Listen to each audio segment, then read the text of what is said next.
मोहयसीव मे तदेकं वद निश्चित्य येन श्रेयोऽहमाप्नुयाम्।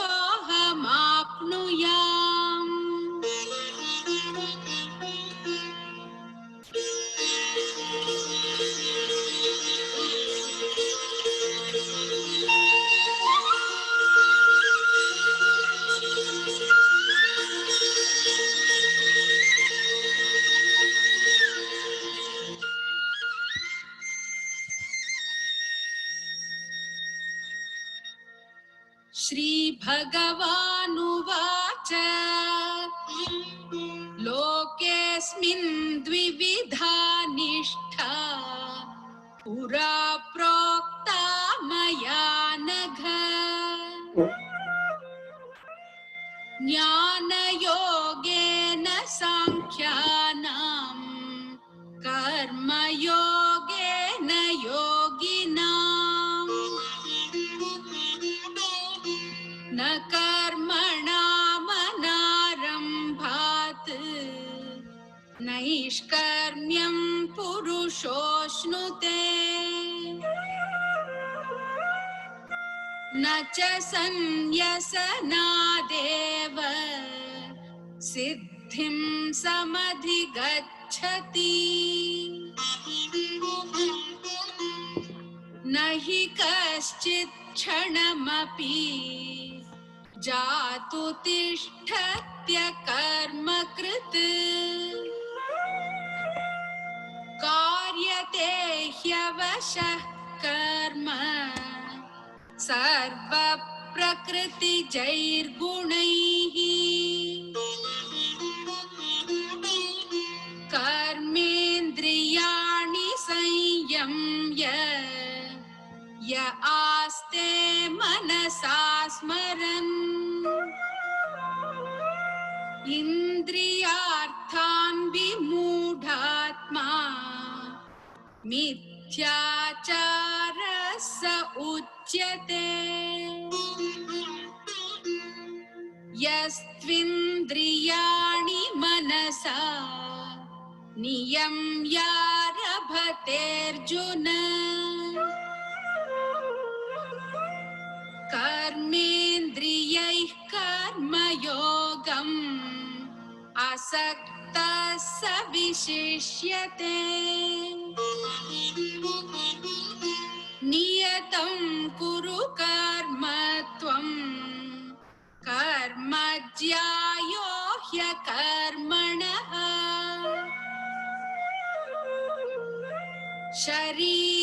शरीरयात्रापि च ते न प्रसिद्ध्येद कर्मणः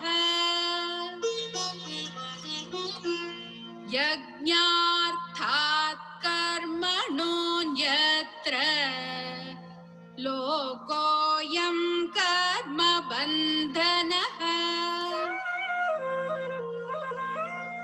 तदर्थं कर्म कौन्तेय मुक्तसङ्गः समाचर सह यज्ञः प्रजा सृष्ट्वा पुरोवाच प्रजापतिः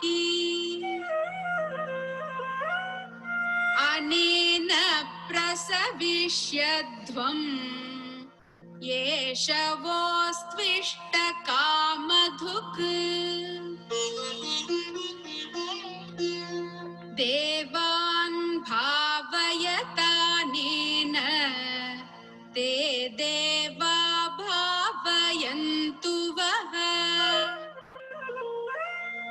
परस्परं भावयन्तः श्रेयः परमवाप्स्यथ इष्टान् भोगान् हि वो देवाः दास्यन्ते यज्ञभाविताः तैर्दत्तानप्रदायैभ्यः यो भुङ्क्तेस्तेन एव सः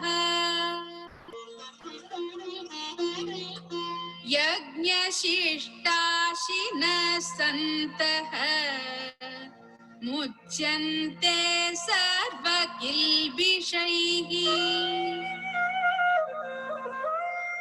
भुञ्जते ते त्वघं पापाः ये पचन्त्यात्मकारणात् अन्नाद् भवन्ति भूतानि पर्जन्यादन्नसम्भवः यज्ञाद् भवति पर्जन्यः यज्ञः कर्म समुद्भवः कर्म ब्रह्मोद्भवं विद्धि ब्रह्माक्षरसमुद्भवम् तस्मात् सर्वगतं ब्रह्म नित्यं यज्ञे प्रतिष्ठितम् एवं प्रवर्तितं चक्रम् नानुवर्तयतीह यः अघायुरिन्द्रिया रामः मोघं पार्थ स जीवति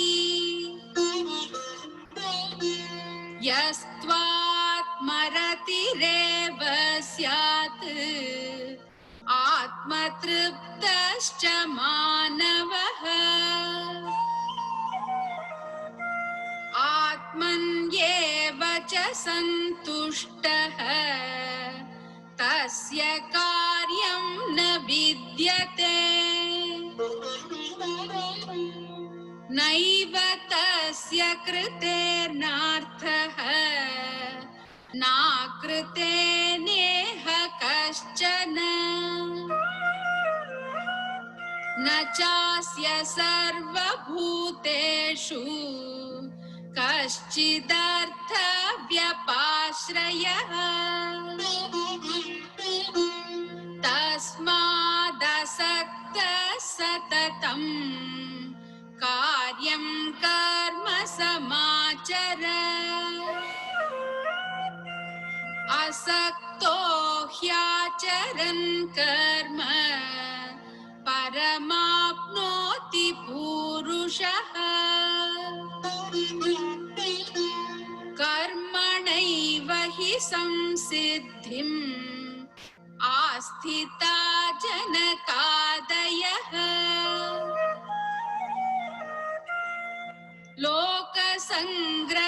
लोकसङ्ग्रहमेवापि सम्पश्यन् कर्तुमर्हसि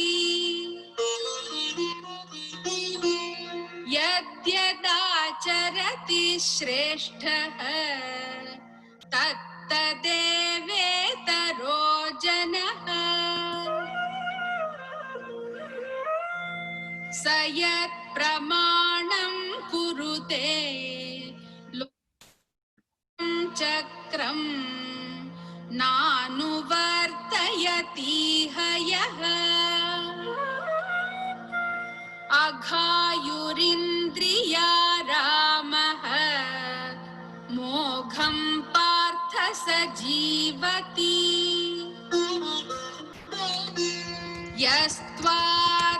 यस्त्वात्मरतिरेव स्यात् आत्मतृप्तश्च मानवः आत्मन्येव च सन्तुष्टः तस्य कार्यं न विद्यते नैव तस्य कृतेर्नार्थः नाकृते नेह कश्चन न चास्य सर्वभूतेषु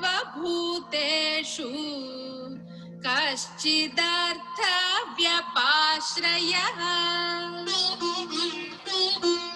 तस्मादसक्तः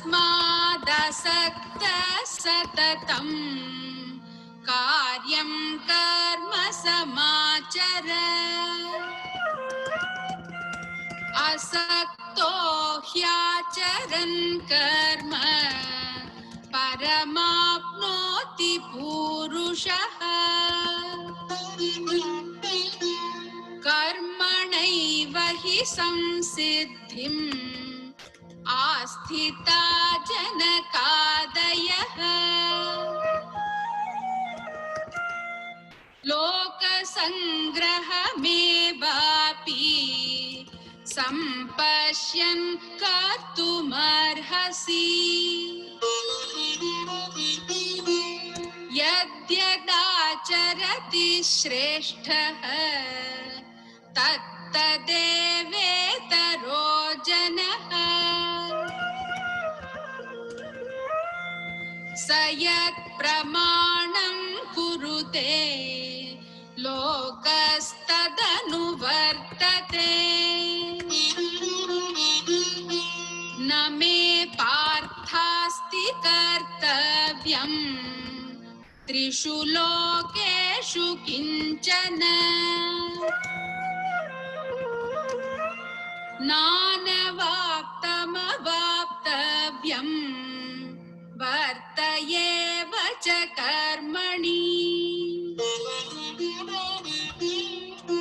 यदि ह्यहं न वर्तेयं जातु कर्मण्यतन्द्रितः मम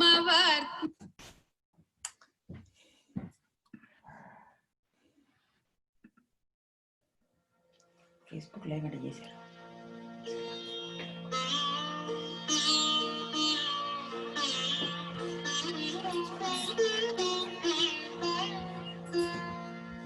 अथ तृतीयोऽध्यायः अर्जुन उवाच ज्यायसि चेत् कर्मणस्ते मता बुद्धिर्जनार्दन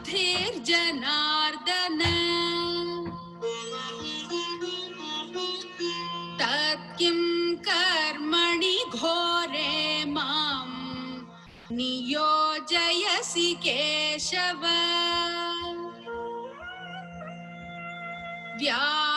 व्यामिश्रेणेव वाक्येन बुद्धिं मोहयसीव मे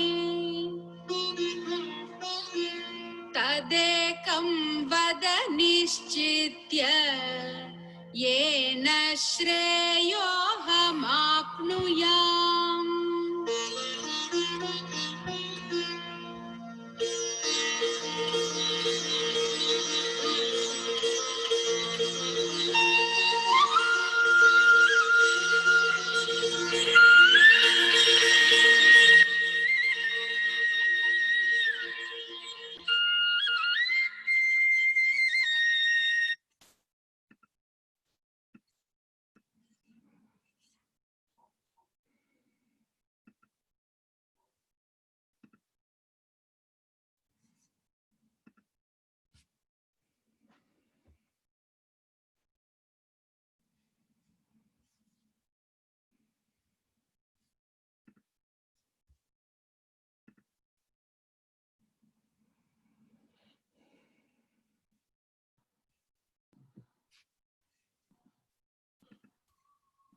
Hari Om.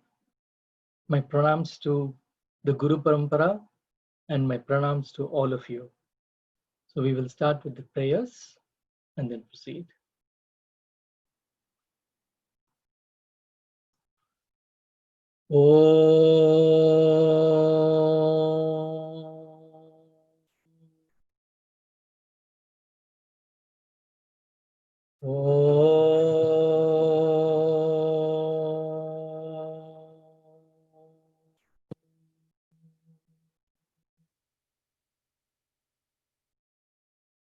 Om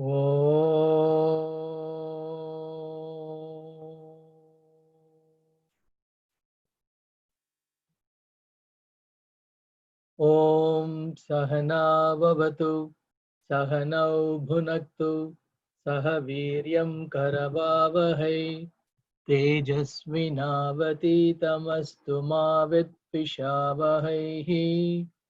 Om Shanti Shanti Shanti. Vakratunda Mahakaya Suryakoti Samaprabha Nirvignam Kuru Me Deva Sarvakaryeshu Sarvada. Saraswati Namastubhyam Varade Kamarupini Vidyarambam Karishyami Siddhir Bhavatu Me Sada. Samasta Jana Kalyane Niratam Karunamayam Namami Chinmayam Devam Sadgurum Brahma Vidvaram. So we'll do the Gita Dhyanam, the first and the last shloka. Om Partaya Pratibodhitam Bhagavata Narayanena Swayam Vyasena Grahitam Purana Munina Madhye Mahabharatam Advaitam Ridavarshinim Bhagavatim Ashtadashadhyayinim Ambatva Manusandadami Bhagavad Gita Bhavadveshini Yam Brahma Varunendra Rudra Marutaha Stunvanti Divyaistavaihi Vedai Sangha Padakramo Upanishadaihi Ghayanti Yam Samagaha Dhyanavastita Tadghatena Manasa Pashyanti Yam Yoginaha Yashyantam na vidussura suraganaha Devaya tasmai namaha Devaya tasmai namaha Sarvadharman parityajya Mamekam sharanam vraja Aham tva sarva papebhyah Mokshayishyami ma shuchaha.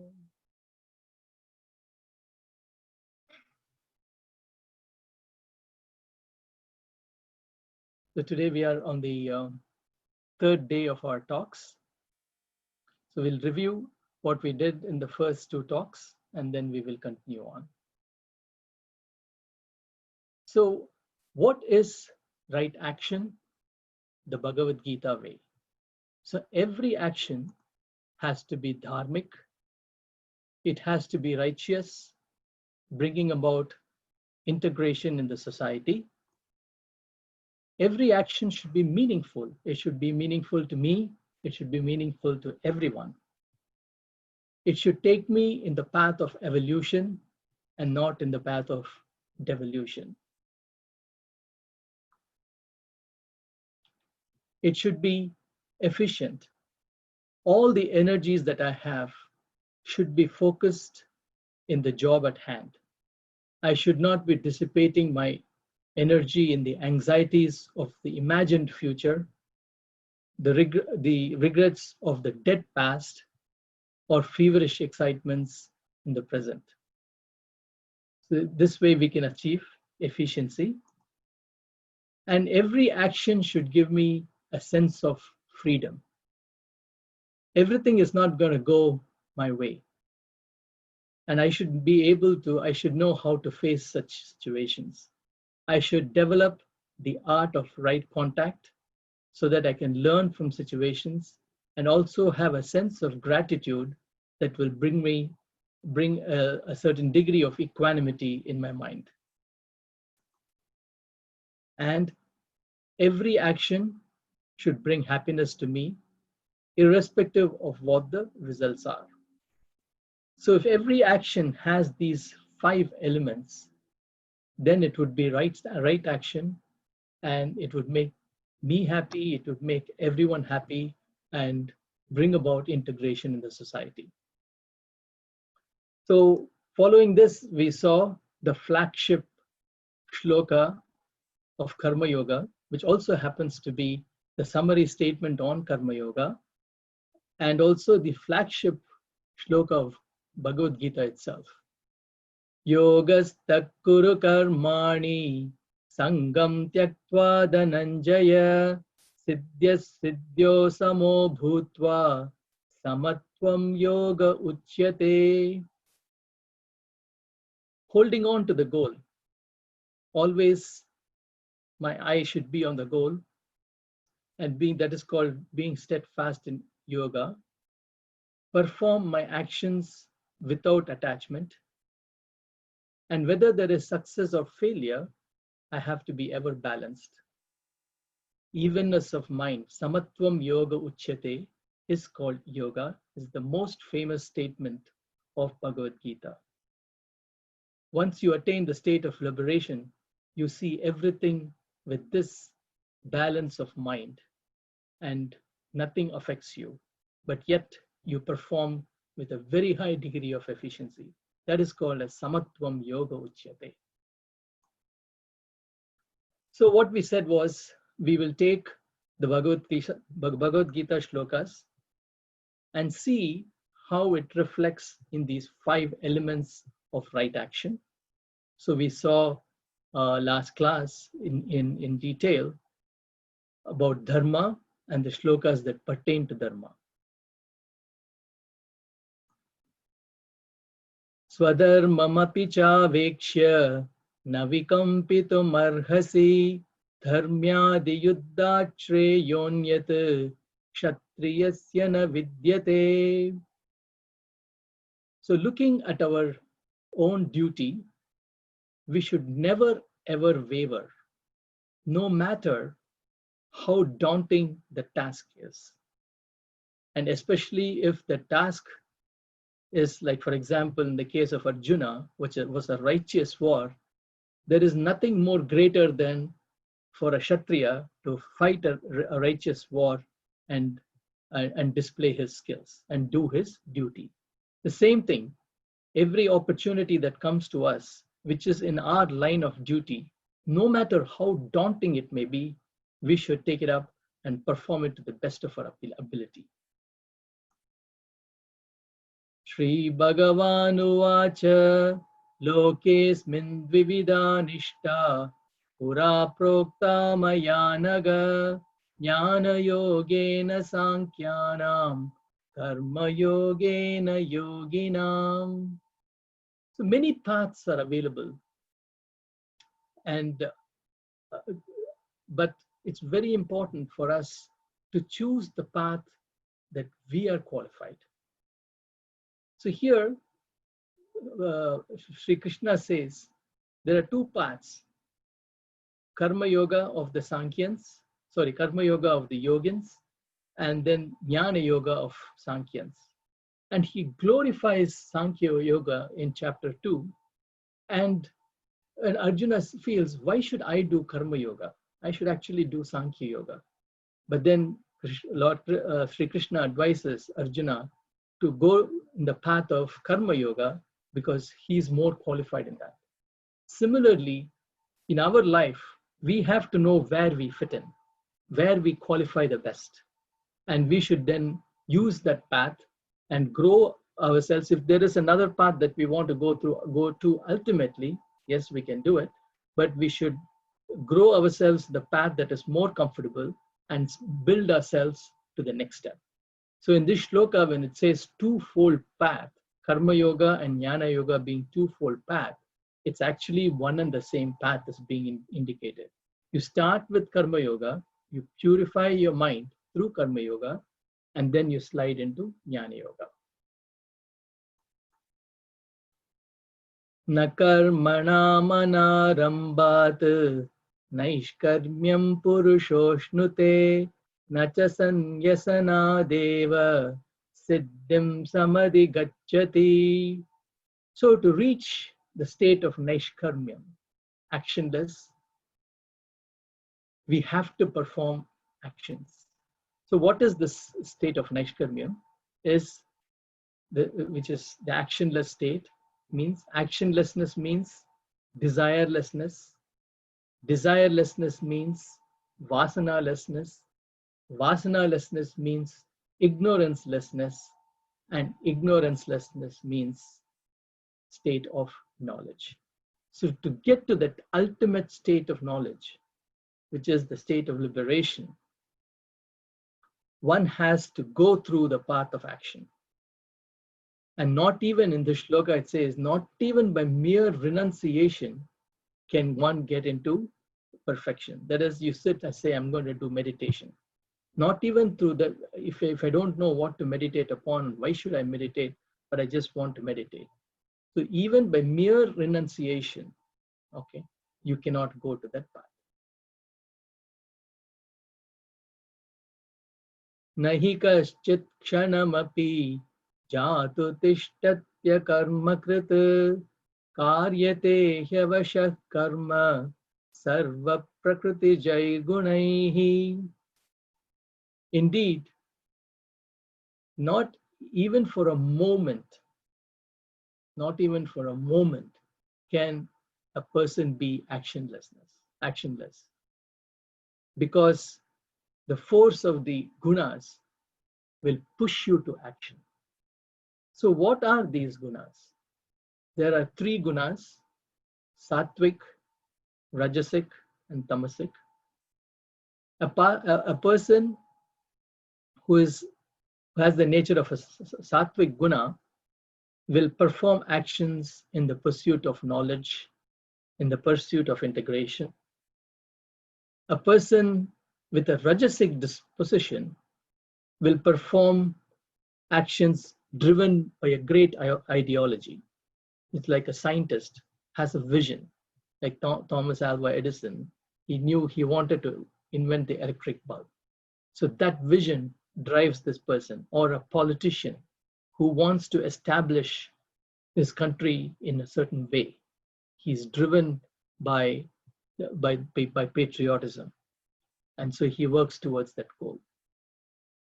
And who is a tamasic person? He's a person who performs actions with a very narrow and selfish attitude. Very selfish.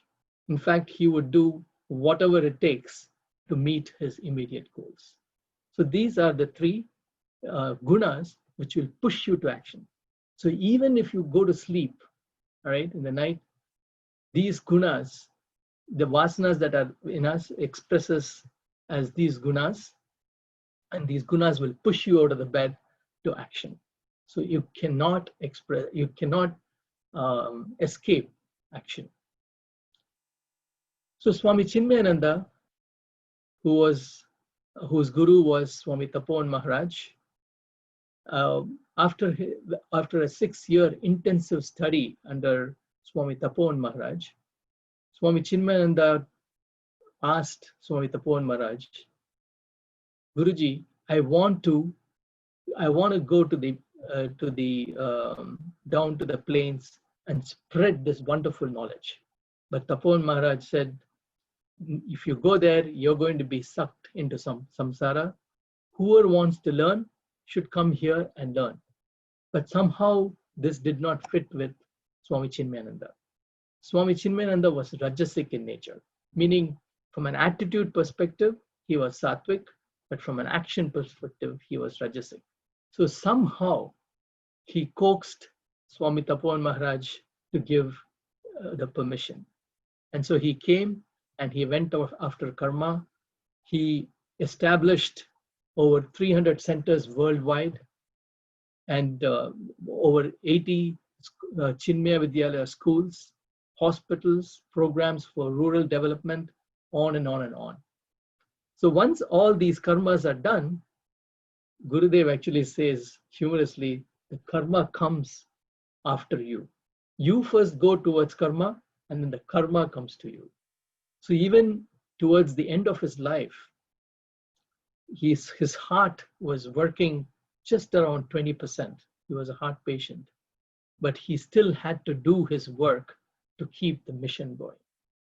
So that's how karma is. Your gunas will force you to act, and once you act, then you have to act again to sustain the whole thing.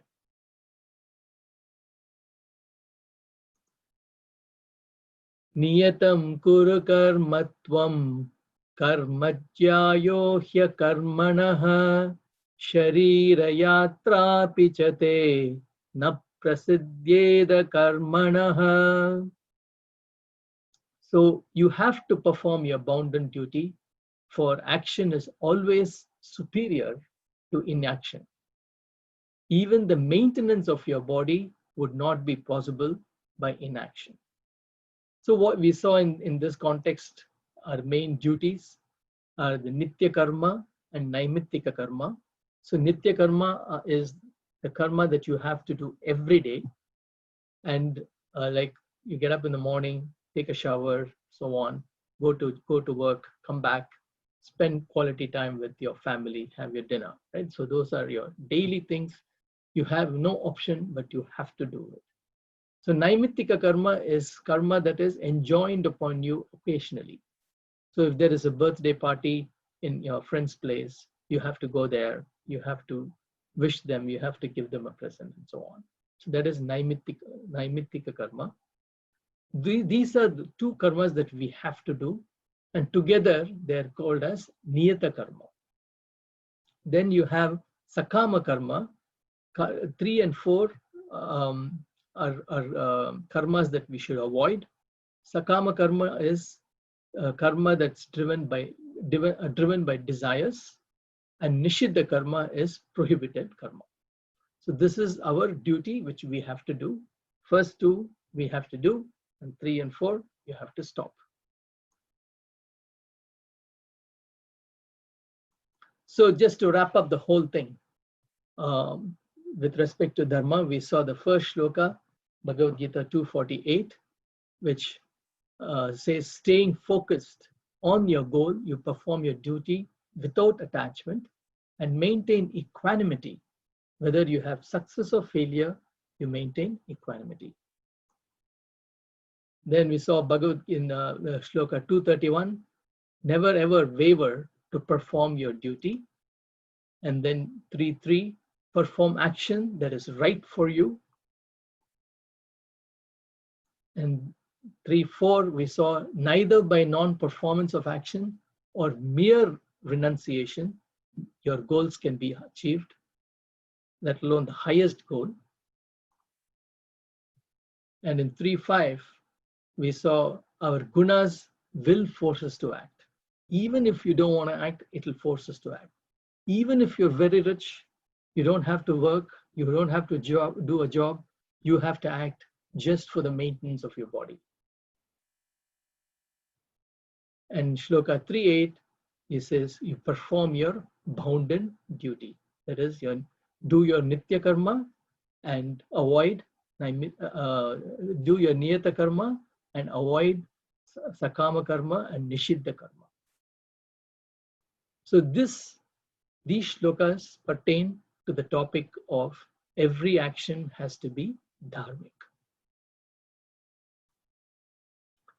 So we go to the next. So we've completed that. Every action has to be dharmic. We know what dharma is. We know what are the shlokas that pertain to dharma. So the next one is meaningful. Every action should be meaningful. So let's see what this is. So what does it mean to say meaningful, right? So we saw this. Every action should add value to me, it should improve me, and it should also improve the society and bring about value to others also.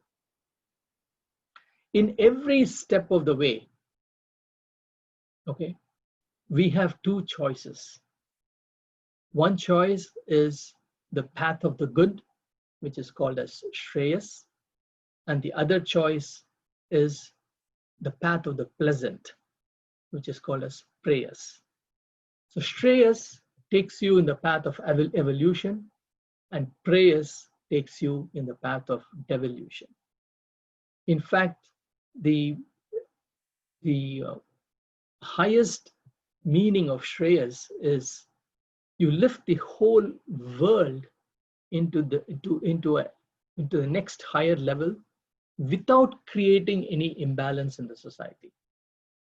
So, for example, if you take economic activity or economic measures that a country takes, you take certain measures in our country for prosperity. So you actually go in the path of Shreyas. But when we prosper, many times another country is not prospering. So it's always in the there is a loss, and the net sum is zero. Okay, we are always prospering at um, uh, at the cost of another country. So the path of the pleasant is pleasing for the sense organs. Immediate gratification is there, and so you're goaded towards it. So, for example, if I have to make a choice between working and watching TV, if I follow the path of the pleasant, it's so appealing to the sense organs. You say, okay, let me watch 10 minutes of this, and then let me get back to my work. It gives you immediate happiness, and it is the path that majority take, but it is the path of devolution, not the path of evolution. So, for example, if you want to lose weight, a quick way to lose weight is to go on a crash diet, lose at the rate of 3 to 4 pounds a week, and 2 to 3 months, you would have achieved your goal. So is this the path of good or the path of the pleasant? It is definitely a path of the pleasant, because one thing is you're not watching the nutrition balance in your system, so it can actually adversely affect you in the long run. And it's short-lived. You cannot sustain that kind of a dieting for a long time. So you will have, so this is called as part of the prayers. When you go through a crash diet to achieve your weight targets. On the other hand, if you make good judgment and cut down all the fatty foods that you are eating and focus more on nutrition and focus on exercise and have a wholesome program, that would be the path of Shreyas. So this takes you in the path of evolution. So Shreyas always takes you in the path of evolution.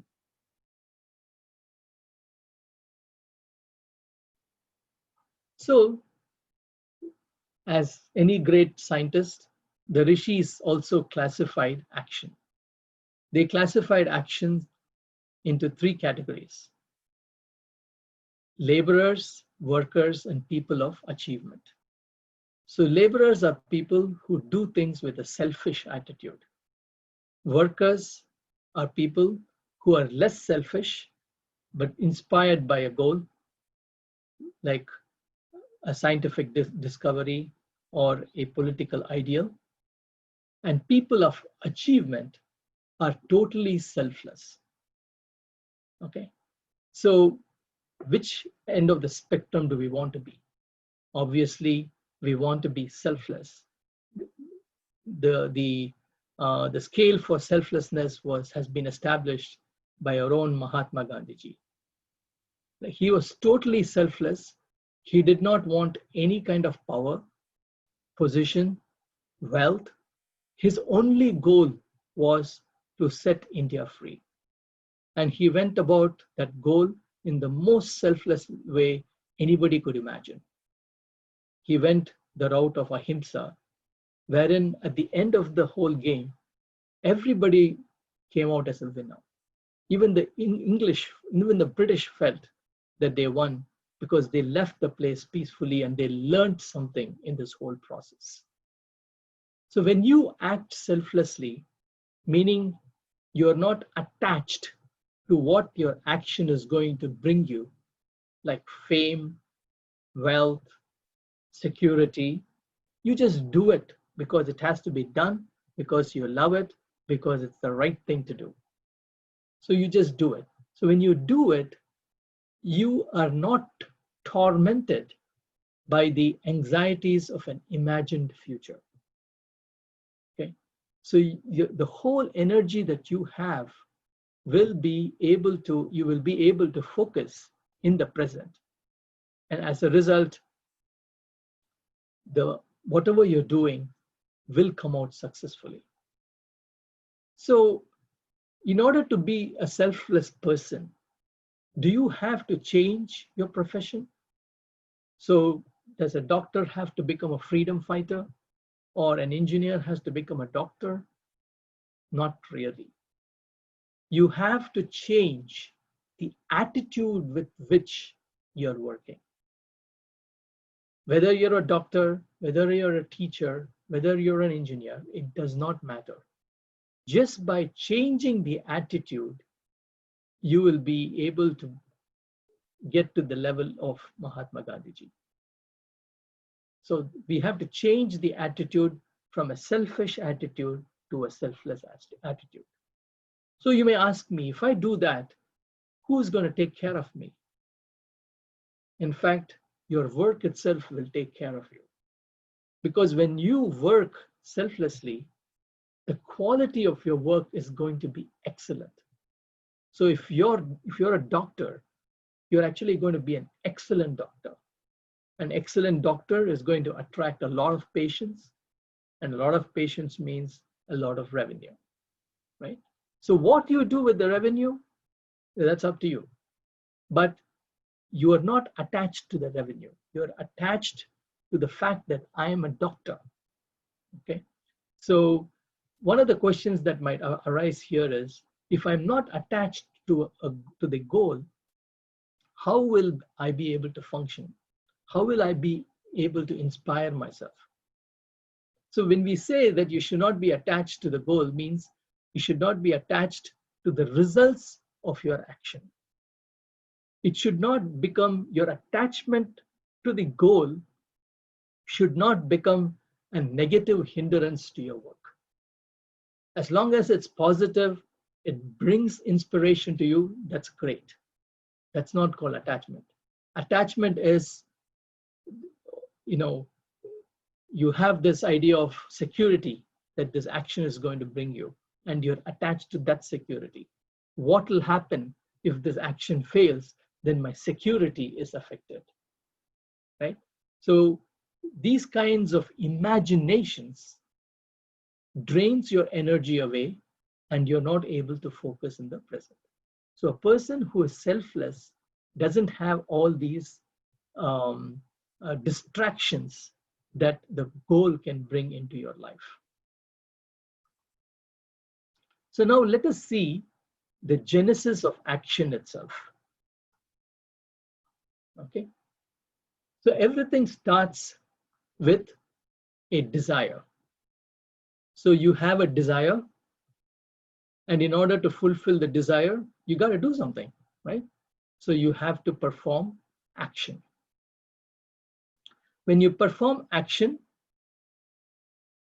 you get a result. Now, the way you perform this action is very important. We have actually seen elements of this. If you are attached to the result, then that creates a tendency in you that is called as vasana. Okay.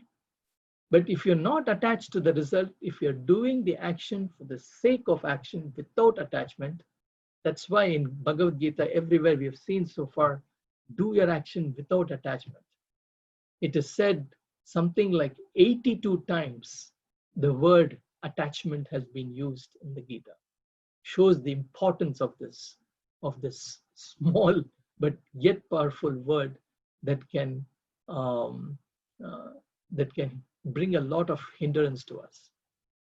So when you perform an action with an attachment to the result, a vasana gets created. Okay, a vasana or many vasanas can also get created. Then these vasanas, when the appropriate time comes, expresses itself as desire, and the whole cycle continues. So one vasana might lead to 5 vasanas, might lead to 15 vasanas, and so on, right? And so what happens? This is almost an endless cycle if we do our action with attachment. And you may be able to fulfill all your desires in this generation or in this life, but many of them you may not be able to fulfill in this life. As a result, you have to take another birth to exhaust all your vasanas. So you take another birth to exhaust all your vasanas, and then you accumulate more and more. And this is the cycle of samsara, which is shown here. So let's take an example of an ice cream. So I like ice cream. I have this desire. I go in and then get myself a Klondike bar when I'm doing grocery shopping. So I enjoy it. I like it. I like the taste. So it creates a vasana in me. So every time when I go to the grocery store, I'm automatically walking into on the aisle which says ice creams, and I take a Klondike bar. And then someone says, let's go. It's nothing like having ice cream in a group with some coffee and some lasagna. So you have a group of friends. You go to an Italian restaurant. You order eggplant parmesan, or you order a soup, and then you order tiramisu. It's a favorite dessert for many, and cappuccino. So this becomes now just going to the restaurant from an ice cream. It's become now the new vasana of going to a restaurant with friends and family. A new vasana gets created. And and this happens period, okay, let's reserve. We will mark every 2 weeks. We will keep the Saturday night for our restaurant outing. And then we now search for nice restaurants, nice options, nice menus, and so on.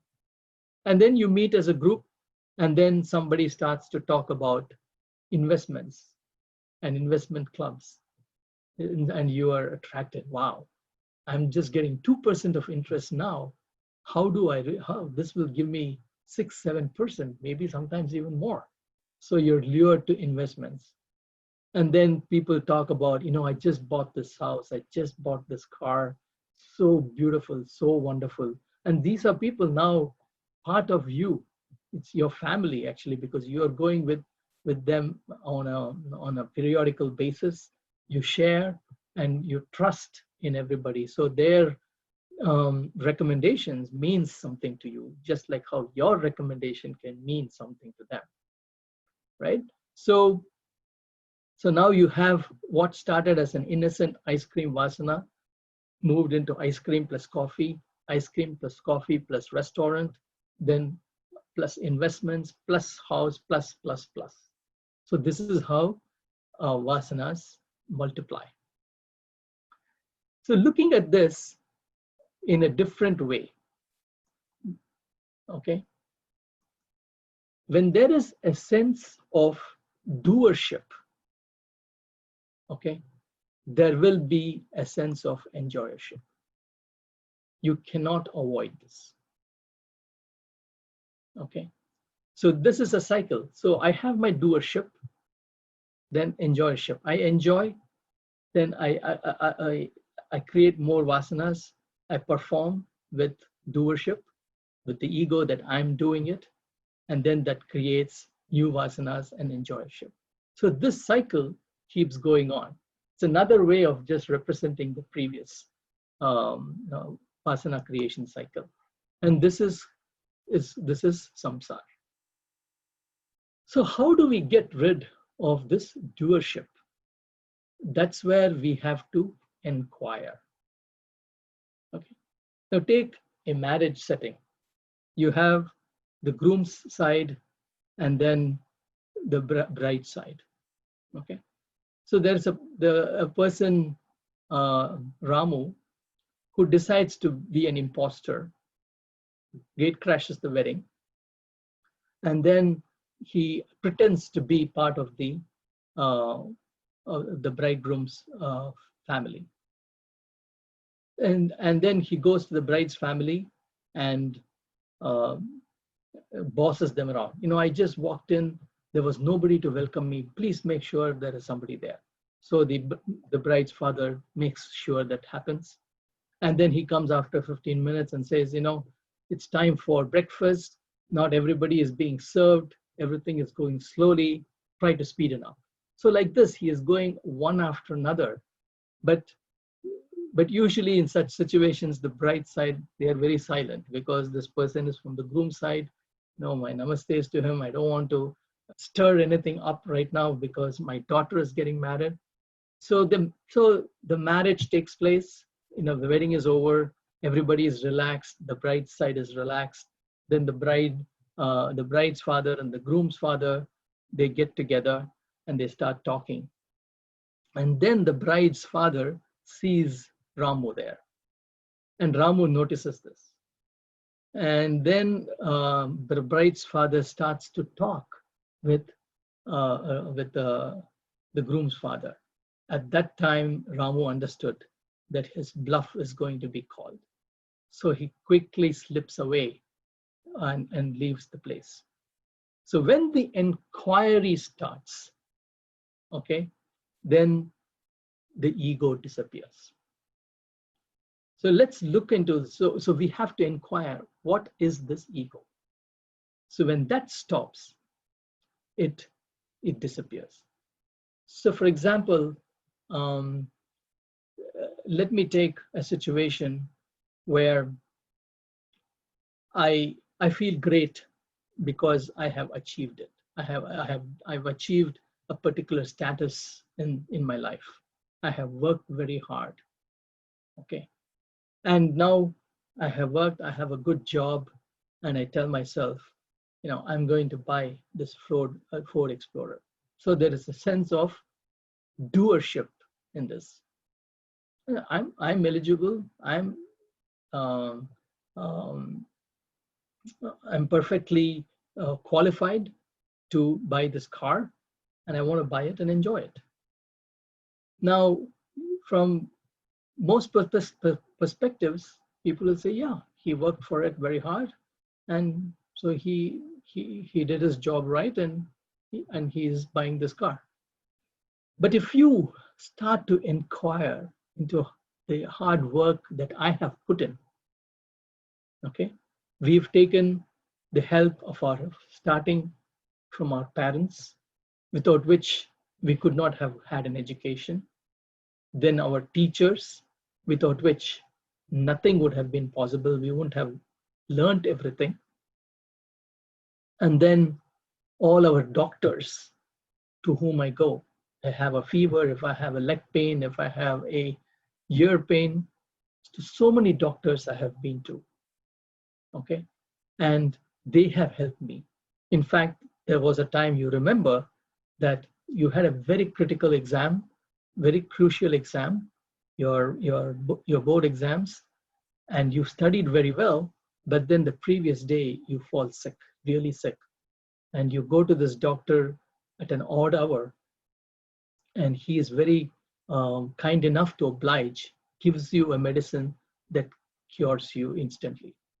So he, in fact, has been the reason for your success. Because of his medicine, you actually did your job. Now, if you take that medicine, there's a whole group of companies, maybe 100,000, 200,000 people were involved in making that medicine, right? And then your guru in life, who teaches you how to live, who teaches you about spirituality, about religion, that inspires you, that keeps you in shape so that you can do your work properly. So if you start seeing the amount of help that all of us have had to be where we are today, our contribution is only a drop in the ocean. It's totally insignificant. And if you truly, truly buy into this, then your doership will evaporate into humility, and you will be thankful to the entire world to be where you are. And with that attitude of humbleness, if you perform your actions, or if you go ahead and buy what you want, there's no ego there. And whatever you get in life, you take it as a gift from the Lord, which is called as prasada buddhi. Right? So the whole idea then is, how do we perform our actions? So when you perform an action, we have to perform without ego and egocentric desires. So when with such an attitude, if you perform, no new vasanas are created. Existing vasanas are exhausted. Therefore, the pressure of vasanas in the mind and intellect is greatly reduced. And when the pressure is reduced, you are less extroverted, you have less desires, you have less agitation. And this is the state of samatvam in the mind. With this samatvam, when you work, that work has to be brilliant. And brilliant work will lead brilliant results. So this is the recipe for right action. So whenever Sri Krishna says, act without attachment, this whole the whole thing that I just now talked about should replace that word attachment. That is, I should act without vasanas, so that I should act without attachment, I should act without ego and egocentric desires, so that no new vasanas are created and existing vasanas are exhausted and so on. So if we do it this way, then success is guaranteed in our life. So now we will talk about what happens to a person who prematurely gets into something that that he is not qualified for. What does Sri Krishna call such a person?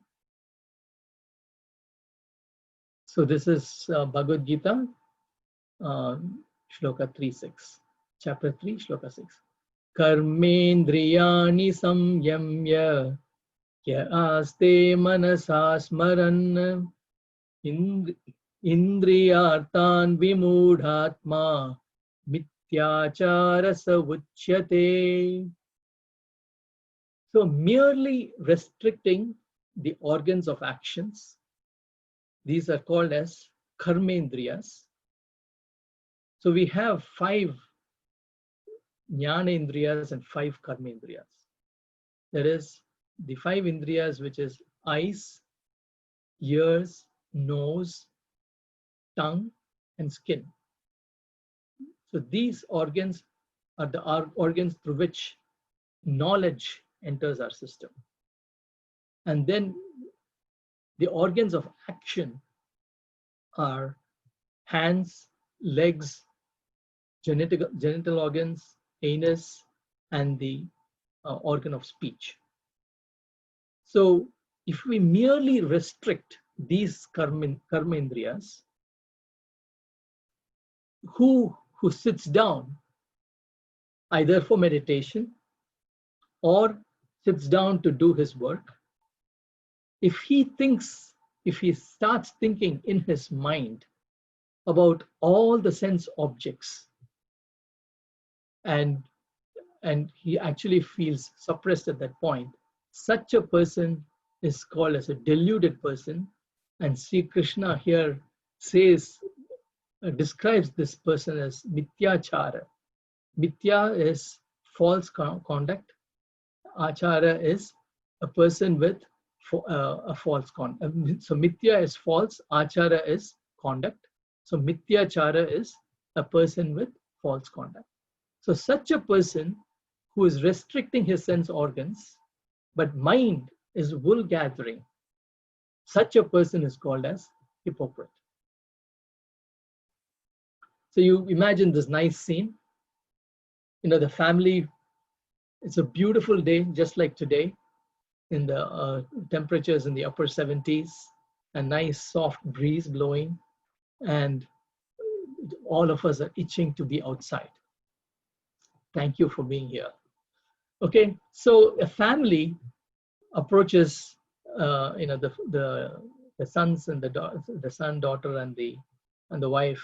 They approach the husband, the father, and say, you know what? It's such a beautiful day, so let's go out for a movie, and then let's go have some ice cream and food in a restaurant, and then come back. No, then father, no, no, no, no, no, no. I am going to meditate. If you want to, go, you can go. And you probably have figured out what the rest of the story is, right? So when he sits in for meditation, all he thinks about is, now the movie has started. They must be having such a good time. After that, they're going to Olive Garden, and they're going to have lasagna, and they're going to have eggplant parmesan, and share all these dishes and beautiful ice cream. And then to top it all, they're going to take a Uber Premier, like a Porsche or something, to come back home. Oh, he's just hallucinating there. So such a person, all right, who wants to do his meditation, but his sense organs are not under control, okay, it's no use doing meditation. For such a person, the path of karma yoga is advised. So he should actually do something, because he's not able to control his mind. He should actually do something with his hands and legs and his speech that can be beneficial to the society.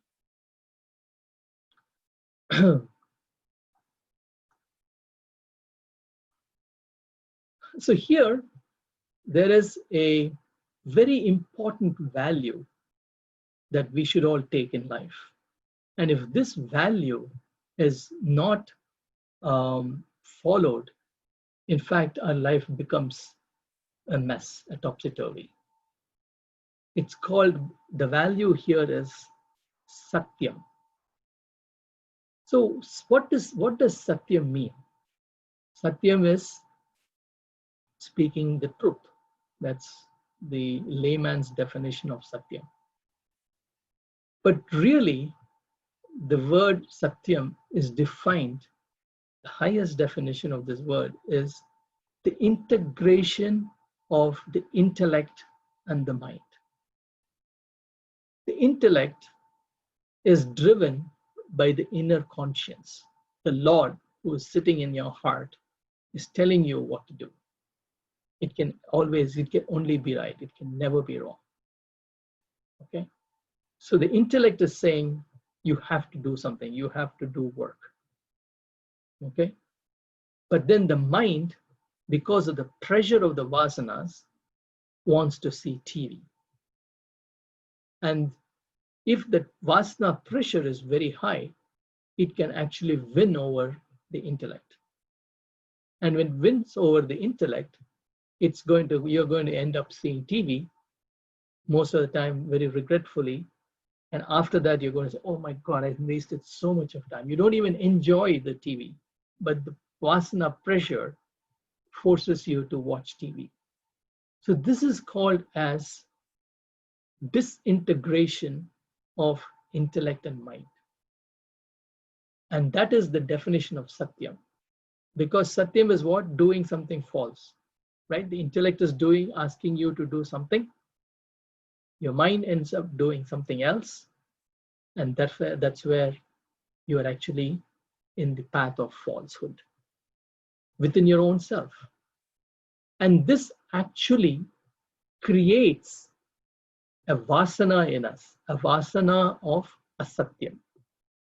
Meaning, if we start doing this over and over again with with different activities that we undergo, okay, then even the smallest of activities, we can easily get distracted. And that's why Sri Krishna says that such a person is mithyachara. So this example here, okay, is actually is a perfect demonstration of satyam. So this is a value that we should incorporate into our lives so that we can accomplish what we want.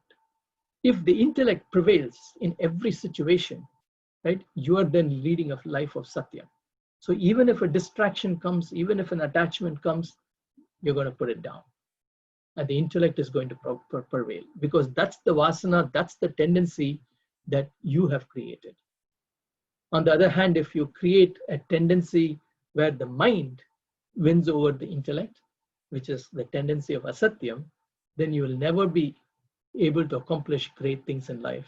Maybe even simple things in life would become so difficult to achieve, and you will actually be spending a whole lot of energy.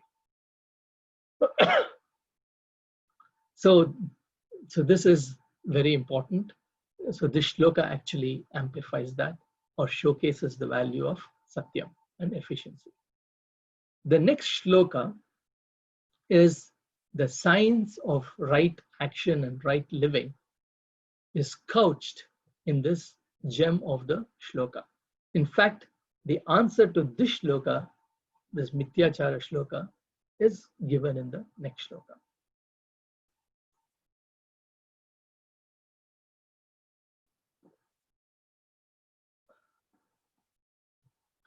Yastvindriyani manasa niyamyarabaterjuna karmendriyai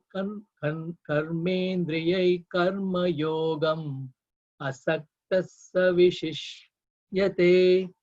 Yastvindriyani manasa niyamyarabaterjuna karmendriyai karma yogam asaktasya vishishyate. So yastvindriyani manasa niyamyarabaterjuna. So whosoever with his mind is able to bring his sense organs under control, O Arjuna, and does karma yoga through his organs of action while remaining unattached. Asaktasya vishishyate. Asakta means unattached. While remaining unattached, if and by controlling the sense organs, if the organs of action is able to do karma yoga, such a person is going to excel. Vishishyate. Is going to come up with something excellent. So like I said, this is another word, another place where unattachment or attachment is mentioned. Like I said, 82 times this has come in Gita. So let's see an example. A brahmachari, a young brahmachari, is following an elderly sannyasi. There's a sannyasi walking, so the brahmachari decides to walk along with the sannyasi, so that any help that is needed to the sannyasi, needed for the sannyasi, that he could actually help, and also have satsang along the way. That was his idea. So they walk along the along the Ganges river, and suddenly they hear a loud cry, a female voice coming from the riverside. So so it was very evident at that point that there was somebody in trouble. So this young brahmachari removes his clothes, which half naked, and he is running towards the Ganges river, and then he sees a beautiful girl there drowning. So he jumps in, and then he rescues the girl, and then brings the girl makes sure that he is okay, and then he walks back to the sannyasi, and both of them continue to walk.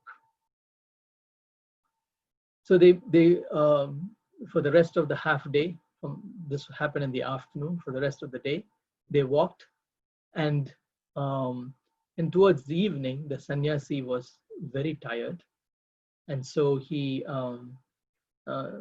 sits down, and the brahmachari wants to do something. So he goes, gets some hot water, puts some salt into it, and then gently massages the leg of the sannyasi with that water. At that time, the sannyasi says to the brahmachari, "You shouldn't have done that." The brahmachari is puzzled. What? Did I do something wrong? Yes. Oh, master, please tell me what wrong I did, because I really want to learn. I want to evolve in the right direction. Then he says, you should not have rescued that girl. You should not have gone and you should not have taken her out. You touched a girl. And so you shouldn't have done that. The brahmachari is kind of relieved, and he says to that sannyasi, Master, I dropped the girl a long time ago in the afternoon. You are still carrying her in your mind even now. That is the the lure of the sense organs. So how do we actually control our sense organs? Because the shloka says you have to perform your action with by controlling the sense organs. So this is where we have to use viveka and vairagya. Viveka is the science of discrimination, of to know what's right and what is wrong. So you reject what is wrong, and then you take what is right. And then vairagya, okay, is the ability to give away what is wrong. Okay. So for example, if you take a sweet, the viveka tells, no, I am diabetic, I cannot have it. Yeah, that's a very straightforward recommendation of the intellect. But then the vairagya is going to say, no, I'm going to have it. So you should have vairagya to actually follow up on your viveka. So all the time, we should be alert and vigilant. Alert meaning when something negative is arising in the mind, we should be alert enough to detect it. And once the detection is made, we should be vigilant enough to negate it. So this is how we control the wanderings of the mind. Then another good quality of the mind is titiksha. So titiksha is forbearance, the ability to take on the pinpricks of life. We should not complain for everything. Uparati, control of activity. If once we have viveka, vairagya, and titiksha, the biggest battle is fought. Then we will be able to channelize our energy in karma yoga. And then shraddha is faith in the teacher, faith in the scriptures, will help us to do our activities in the right direction. And mumukshutvam is a burning desire. It's actually a desire for liberation, but here we can actually take it as a burning desire to achieve what we want to achieve in life. So once we have these qualities of the mind, and we understand what is happiness, where is the locus of happiness, then our attachment gets a proper treatment. So such a person will be able to, who's able to control the sense organs with a mind which has viveka, vairagya, and titiksha and on. Such a person will excel when he does his work through Karma Yoga being unattached. So this is one part of this shloka. We will see more of this shloka and how to actually do Karma Yoga in life. We will see that in the next class. So again, if you have any questions, you can post it in the WhatsApp group, the Bhagavad Gita WhatsApp group. You can post it into that as a private message to me, and I will definitely answer the questions to you. Okay. So let's see.